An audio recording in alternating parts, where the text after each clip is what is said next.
नमस्कार प्रिय दर्शकों।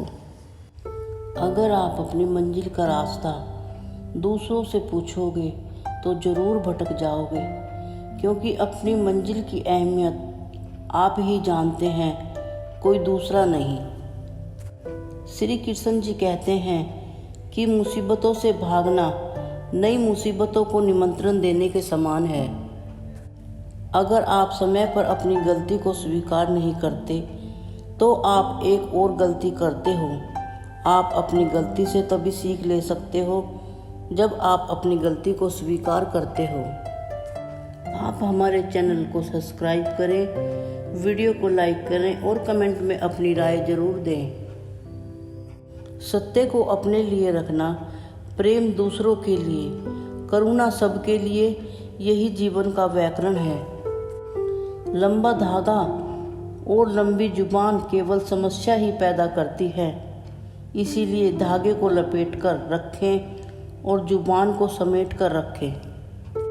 कुछ भी अनुभव नहीं है जो आप सोच सकते हो, आप वो भी कर सकते हो जो आज तक नहीं किया। दूर से रास्ते हमें सभी बंद नज़र आते हैं, क्योंकि सफलता के रास्ते तभी खुलते हैं जब हम उनके करीब पहुंच जाते हैं। जिंदगी बहुत हसीन है, कभी रुलाती है, कभी हंसाती है, लेकिन जिंदगी की भीड़ में खुश रहता है वही जिंदगी उसी के सामने सिर को झुकाती है। जीवन में सारा खेल दृष्टिकोण का है। अगर दृष्टिकोण उत्तम है तो बेकार चीज़ें भी उत्तम परिणाम देने लग जाएंगी। सफलता हमारी परिचय दुनिया को देती है, पर असफलता हमें दुनिया का परिचय कराती है। कोई भी चीज़ अयोग्य नहीं होती, कोई भी व्यक्ति अयोग्य नहीं होता, उसे अयोग्य बनाती है उसकी सोच। इसीलिए बहुत ज़रूरी है कि खुद को पहचानें, फिर आप जान पाओगे कि आप वास्तव में कौन हैं।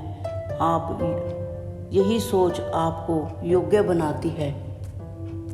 जो व्यक्ति खुद पर विश्वास रखता है वह दूसरों के विश्वास को भी हासिल कर लेता है। आप अपना भविष्य नहीं बदल सकते, लेकिन आप अपनी आदतों को तो बदल सकते हैं। निश्चित आप अपनी आदतों को बदलकर अपना भविष्य जरूर सुधार सकते हैं।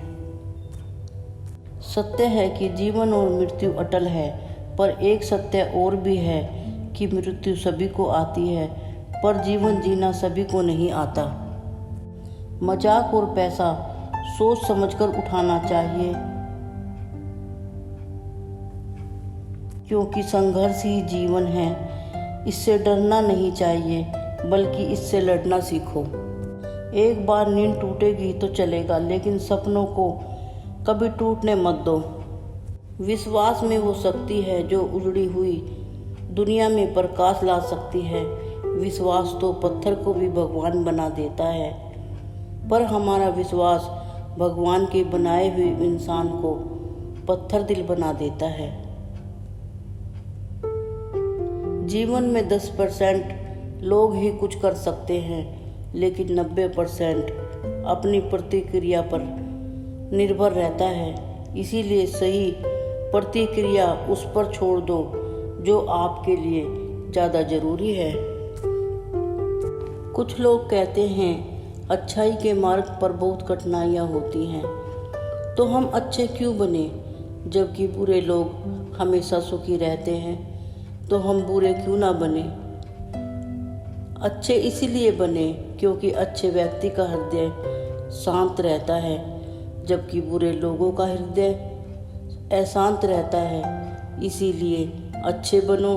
अच्छे व्यक्ति का मन हमेशा संतोषी रहता है और बुरे व्यक्ति सदैव असंतोष से भरे रहते हैं। अच्छे व्यक्ति बनो, क्योंकि अंत में जीत सच्चाई की होती है। चाहे जितना भी बदल जाए जमाना, झूठे लोगों की कभी जीत नहीं होती। सच्चाई कभी हार नहीं सकती। समता और ज्ञान को हमेशा अपना गुरु बनाओ, गरूर नहीं। इज्जत कभी किसी इंसान की नहीं होती, बल्कि ज़रूरत की होती है। ज़रूरत ख़त्म होने पर इज्जत भी ख़त्म हो जाती है। दुनिया में अपना कोई नहीं, बेटा बहू की अमानत है, बेटी दामाद की अमानत है, शरीर शमशान की अमानत है, ज़िंदगी मौत की अमानत है। सभी लोग जानते हैं कि सभी के पास एक जैसी योग्यता नहीं होती, लेकिन हमारे पास प्रतिभा को विकसित करने के लिए समान अवसर जरूर होते हैं। यदि आप असफल होते हैं तो निराश हो सकते हैं। यदि आप प्रयास ही न करें तो आप अपराधी बन जाएंगे। किसी भी बुराई तलाश करने वाले इंसान की मिसाल उस मक्खी की तरह है जो सारे खूबसूरत शरीर को छोड़कर केवल उसी जख्म पर बैठती है। या तो आप चुप रहिए या फिर ऐसे शब्द बोलिए जो मौन से भी ज़्यादा कीमती हैं। एक समझदार व्यक्ति कभी बदले की भावना नहीं रखता, क्योंकि वह जानता है भगवान सही कर्म और सही समय आने पर सबका हिसाब करते हैं। हमारा पूरा जीवन निकल जाता है और हम जान भी नहीं पाते कि जीवन को कैसे जीना है। तो दिए की तरह जीना सीखो, जो अपनी लौ से असंख्य जीवन को प्रकाश देता है। दिया देना जानता है, दिया बांटना जानता है, इसीलिए दिया पूजनी है तो जीना दिए की तरह